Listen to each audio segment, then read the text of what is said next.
So thank you for joining this demonstration on collecting test coverage using the new ACE unit testing features. What we are looking to do today is create some unit tests, run the unit tests. In our demonstration, this will be from an Ant script, but this can also be run from the CD environment, or you can also run it from the ACE toolkit. And thirdly, generate a test coverage report in Sonarqube so we can understand what is being tested and what is not being tested. Our aim being the test coverage is to better understand what will work in production and what won't. What we're going to start with is a simple project. This project simply takes a message which contains the name of the suburb from a queue and then converts it into the postcode. In Australia, postcodes are all numeric, so basically taking the name of the suburb and turning it into a suburb code or postcode code. Now to start off, what we're going to do is record a test by using the flow exerciser. So in this case here, we'll start the flow exerciser, and we'll just take a moment to start up, because essentially just redeploys the app with the flow exerciser enabled.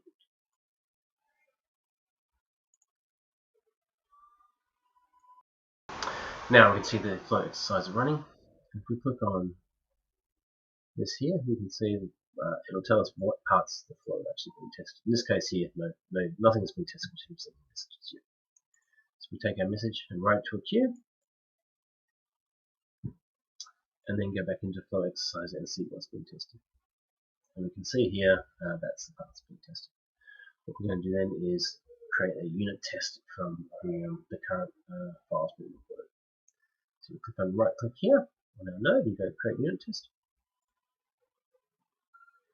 Now see here we've got some options as far as what we can do. So what the flow exercise has done is it's generated the input and the output data for the nodes of the one I just created a unit test for. I'm about to create a unit test for and put it into a file. So in this case we've got the input as a file and the output as a file. It's also looking to generate a test case based on the flow we're talking about and giving it the test case number 1. Now we're just going to select the defaults, so we just end up with a bare bones test case.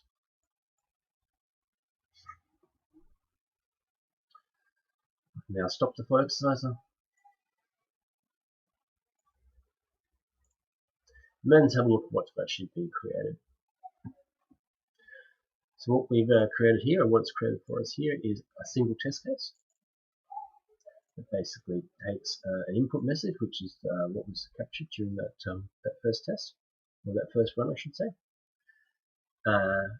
So the test is going to, it looks very much like similar to what you would see with a unit test, a JUnit test, I should say. So we've got a setup. The test is going to load a file, the data. It's going to pick a node to execute the test for, which in this case is here from this flow. It's going to use the compute node. So it's going to set up the necessary environment to run that compute node, creating the input assembly based on that message.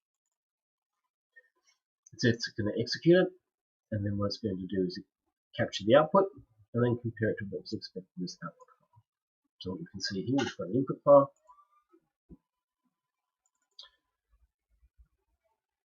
containing our suburb name and an output file containing return postcode. So normally what we've seen is teams using this to do some sort of regression capture, so they have valid working flows and then they record expected value against expected input and record that as a test case. What we can see here is you can still use it for, say, test-driven development. What we've got here is a flow where we're expecting a certain postcode name should produce a certain postcode number. So what we could say here is if we were doing like a traditional BDD or TDD, we could see that this actually isn't executed correctly, and we could actually change the results to match what we expected, and then with a failing test case. And then when we continue our local development, running our test case until changing our code and running our test case until those conditions are met and we have a valid test case, so valid business requirements are met. Now what we would normally do as a developer is we want to run our test case as often as we can. So what we can do in this case is we can right click on this test case and just keep run unit tests. In this case here, sorry, not unit test, whoops.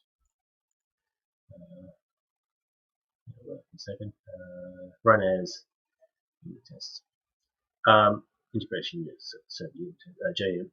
In this case here, I have a particular issue with my Windows and ACE environment where I'm not able to run certain things on my toolkit, but I can run them through like the command line. So what we're going to do is focus on the command line version of things. So what we're going to do next is we want to execute. We want to work out how we can execute this unit test and collect coverage.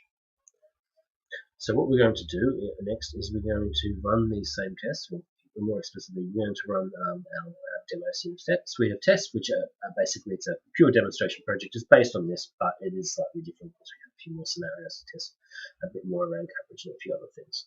But basically, the same process follows.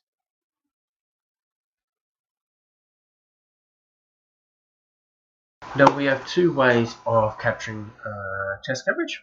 One is called tracing, and this is where we run our unit tests while having tracing enabled against the execution code.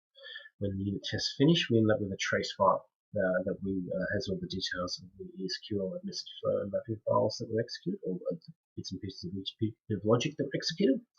And what we can do is we can capture that information from the trace file and convert it into something called the coverage file, which is going to give us some details, and which we're going to feed into Sonar to give us that nice graphical representation of what's being tested. So what I have here is an ant script, which is going to run this process for us, but it's going to take a minute to run. So what we're going to do is I'll pick it up in the background, and then we can talk about what's involved.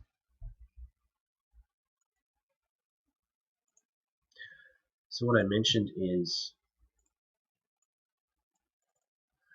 what we want to do is end up with what we call a coverage file. Now this coverage file basically contains information about particular pieces of code that we test on. In this case here, because we're running our tests and running our coverage or collecting our coverage, we're getting a test coverage of false. But what we're saying here is this particular ESQL file has a number of different branches that it could test, that could be tested or covered. In this case here, on line number 6, there is a branch. We haven't covered it yet, so let's report the coverage as false. Now, I mentioned that we're running this through Ant, so what we can do is spread our Ant later on with the CI/CD script. But in the meantime, we're just going to go through what's in the Ant script for this process. And what's in this Ant script is a couple of different things. The main one being the standard IBM tools to actually package and deploy code with ACE or IIB. And then what we've done is we've created a new Ant task called consume trace task, which actually takes the trace files and populates it into that coverage XML file I was just showing you. So the basic process is we're going to create the bar file with some of the logic.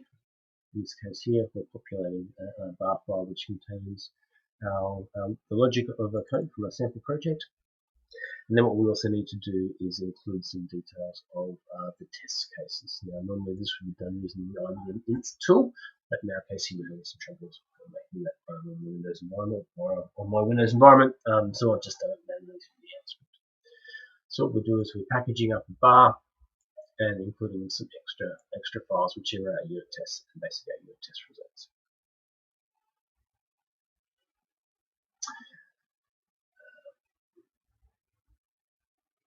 So what we're doing here, we're adding, we're packaging up this. We're packaging up the bar. In this case here, what we're saying is you want to separate it. We've got a unit test bar which contains our unit tests and other functionality, and we've also got a project bar which contains our sample project. This gives us the flexibility. Gives us the flexibility to create the bar file in the system under test, which would be our test simple project in this case, and then our unit test bar, which contains a unit test. Now, how this is going to work is it's going to be like essentially a brand new empty integration node, integration server, or execution group, depending on your terminology, that's going to run our tests. So what we need to do is we basically need to destroy anything that was there and make sure we're starting from a clean slate. Then what we're going to do is we're going to create a new execution group with nothing in it. And then I mentioned before we're using tracing, so what we want to do is we want to copy in a configuration file. In this case, this configuration file contains flags and settings necessary to enable the trace. Now, once that config file is copied in, I'm going to copy some other bits and pieces. So in this case, here we're testing, we're copying in into the appropriate directory to run it. A policy file that just allows us access to our queues and our queue manager from our environment, or from our tests, I should say. And then what we're going to do is run the copy in the test cases as well. Now, running the unit tests, there's actually a new integration server command that allows us to run that. And what that means is it's basically starting a new integration server that we just described above, which with our custom configuration file with our traces. We're going to tell it the application that is going to get started, so our test application. We're going to tell it where that configuration is that we're interested in, which is the one we just created. Now, the new flags we're really interested in for unit testing is the test project, which is our system mode test that is going to be executed. Now, we're also flagging to say start workflows is false. So what that means is when the integration server starts up, I don't want it actually listening to that queue that I record the test case with. I don't want it actually executing. Oops, where was it? I don't want it actually executing this because this actually might interfere with running our unit test. I just want our unit tests to run. So in this case here, that flag basically means that the input node won't consume the messages if there are any messages on that queue. Oops. On that queue. Oops. Now, this is just indicating the test case is run, so we're going to jump back to that in a second. Okay, and then what we do, we can set some other options, like make sure the integration server doesn't that we've started for running our test doesn't hang. So you can tell it the maximum amount of time to run the test before it just stops and says, look, the test didn't run, I'm killing it. Otherwise, you can hang your resources. Now, the last step, as I mentioned, is that task, the consume task, and that's the one that takes our trace file and converts it into that coverage XML file.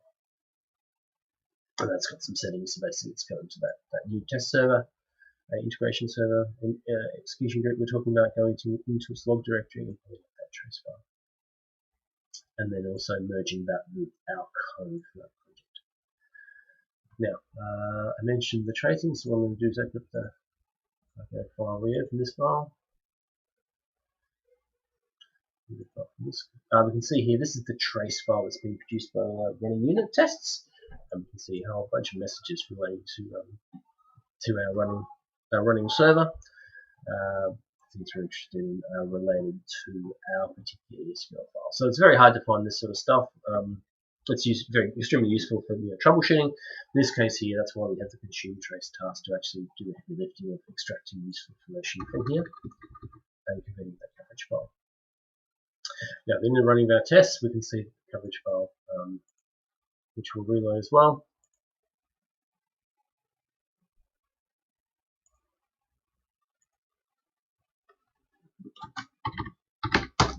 We'll see here we've actually got some covered files now. Now that's the coverage side of things. I guess there's no point having coverage if we haven't determined that test cases have actually passed. So if we actually look here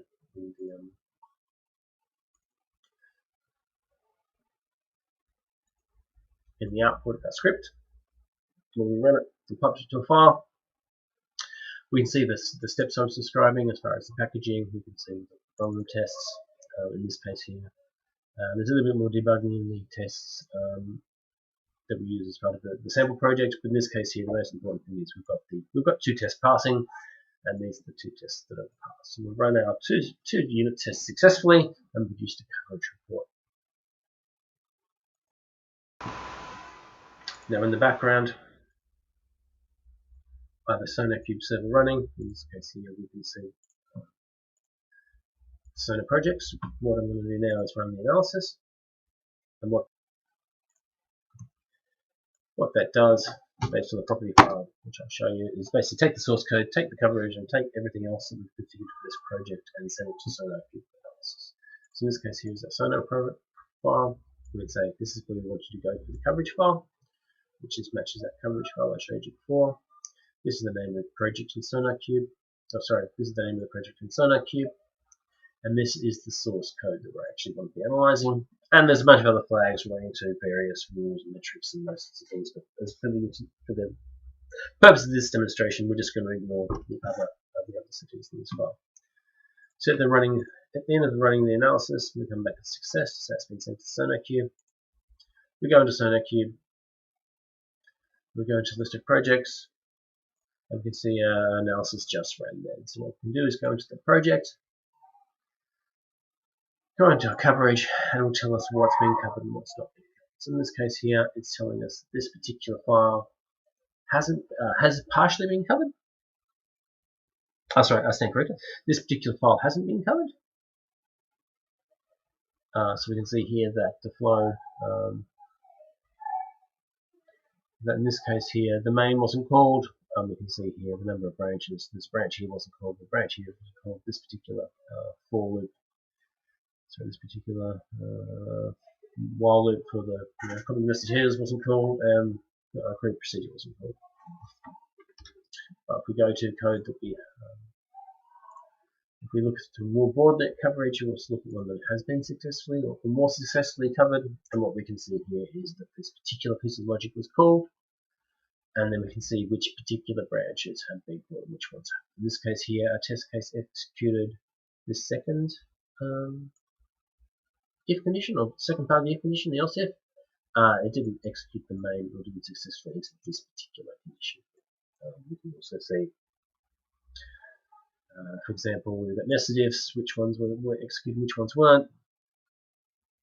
We can see here that copy message headers was executed here, but we can see that copy time message wasn't.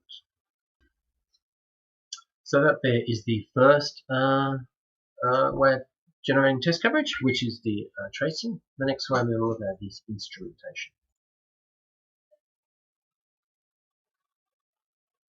Now, how instrumentation works is a bit different.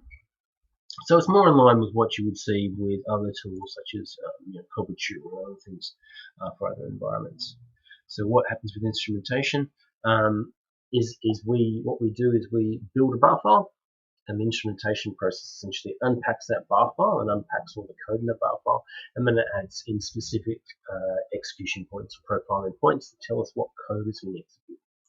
Those profiling points, what they do is they they run a bit of custom SQL and some custom logic that we've added to the bar file, which sends it to something called a listener. And the listener captures information about all the events, all these profiling events happening in the broker, and then again records and at the end of the process creates that coverage file with all those details. And then again, it's simply sending it to, then we simply send it to Sonar. So what I'm doing in the background is I'll kick off that process.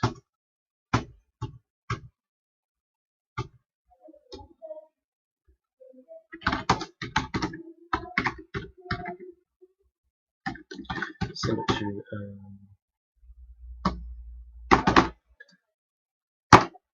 and then we'll talk about what's involved in the process while it runs in the background.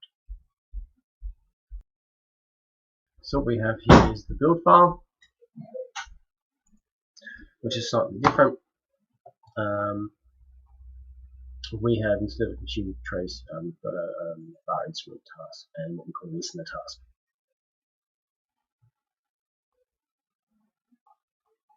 What we're going to do now, something very similar. We're going to create the bar file with the test project. We're going to add the unit test as we were doing before, create the test environment, run up the unit tests into the environment with the setting the test project in a test, the bar file in a test. The difference being that at the end of this process here, again we're going to create the server. The difference is at the end of this process, what we're going to do is we're going to go call this thing called an instrument bar file. So what we're going to do is we're going to instrument we're going to take the bar file we produced and we're going to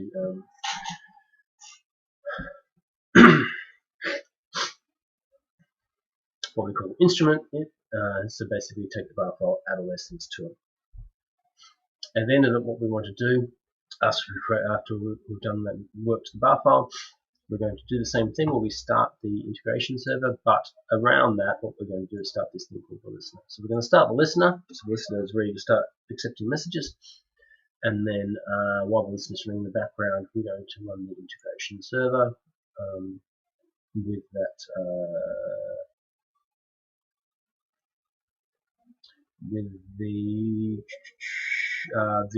instrument of bar file copied in, and that's going to run those unit tests using the same flag, the test project flag there.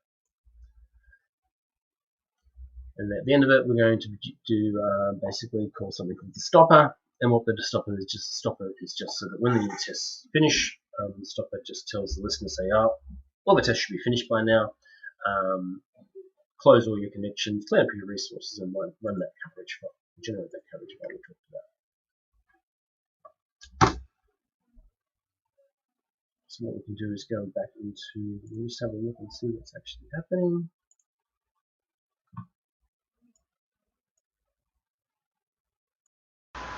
So we're just going to update,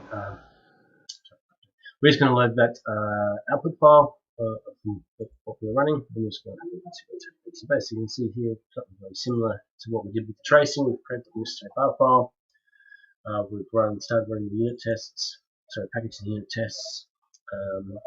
Then we're done the instrumentation process, which produces some information about what's happening. So as the instrumentation process goes, it's produced a new file. And then what we've done is we've started running the unit tests. So we've finished the instrumentation process. Let's get some information about what was there.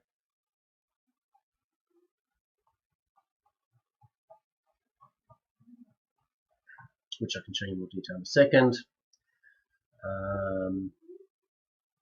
We can see we run the tests. The listener's started, the listener's captured information, written the configuration file. It's completed, and we can see here that we've run our tests. We've got two tests, so two tests have run. There. What we've got here is the information that's being captured, so the tests have run successfully. And then at the end of it, it should tell us that it's finished or and we can see there, again, we've got our two successful tests. We'll jump across to our coverage file. File reload. Yes. And we can see we're getting the same sort of coverage information, but in this case we're getting from the instrumentation process. If we again run the analysis, we'll end up getting the updated coverage report based on the instrumentation process. So just while that runs in the background, what we'll do is we'll have a quick look and see actually what's involved. So what we do is our files. We've got bar files here which are being produced. In this case here, we've got this instrument version. So we go into the test version. Oops, in the instrument version, we see a couple of files here. So what happens? It unzips it and rezips it. So if we open up this particular file here, we can see a whole bunch of code. One of the things we'll notice is we've got this a whole bunch of added jar files. So the login jar file, which is what I mentioned, is the listens out information about what's happening. And if we look here at the SQL file, oops.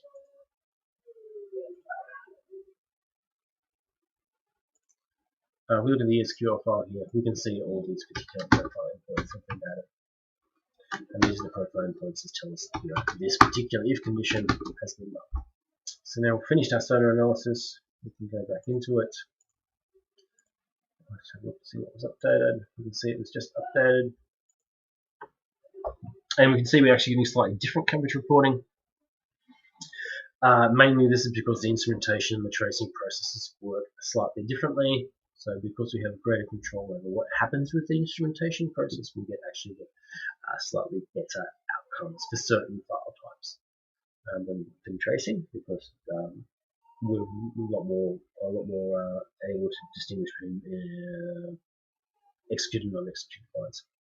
But essentially here, again, we can go into the coverage file and we can see if there's different bits and pieces being tested.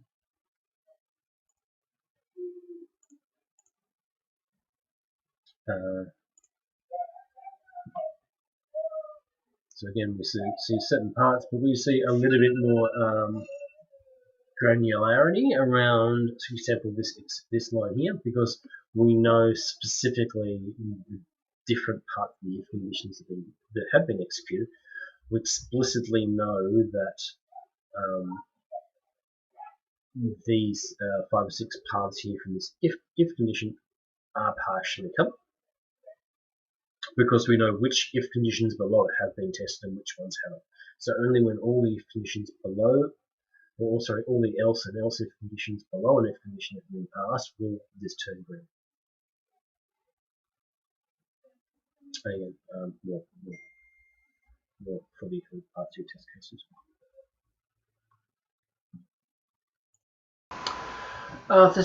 So thank you for following our presentation. Hopefully you enjoyed it, or at least got something useful out of it. If you would like to know more, or if you have some questions, please feel free to reach out to us via our website, bettercodingtools.com. We have a contact page which includes the reach out to us email, and we'll get back to you. Otherwise, enjoy the rest of your day, and bye for now.